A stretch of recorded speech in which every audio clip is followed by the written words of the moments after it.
What's up homie, para sa inyo to. Bakit hindi mo pa iharap sa akin ang nalalaman mo? Dahil di ka totoo.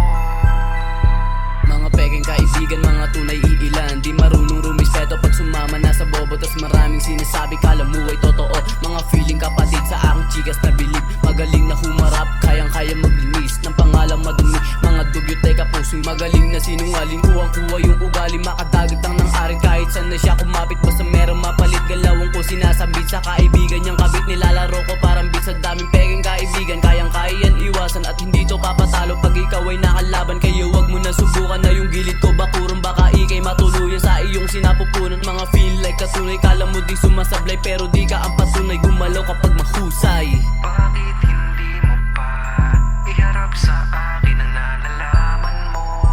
Dahil di ka totoo. Mga peking kaibigan, kala mo ay totoo. Pag ako nakaharap, di naman makatayo. Tas ang daming sinasabi, kala mo ay mga tuso. At sila yung tipong tao, pag sila naaabuso, mamaboka maninira, ganyan dati homies ko. Pero fuck that bitch, di nyo ko mauuto. At ang daming sinasabi, ba't di ka makaharap? Para magkaalaman kung sino ang totoo. At hindi ko kailangan nakasama, kasi kaya ko ang sarili ko. Handa kaming mamatay para sa baryo.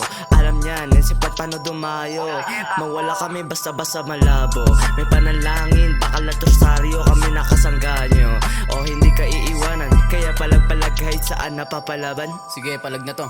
Kaibigan na iinggit kasi nasa lisihan. Sa dami mong sinabi sa akin sila dumaan. Ang dami niyang binanggit kahit walang kabuluhan. Di ka amantage kasama mga pag. Pera aming kukuhan, hindi pasok yung lame like you. What you gonna do? I'ma click lock boo. Di natatagos mga feeling na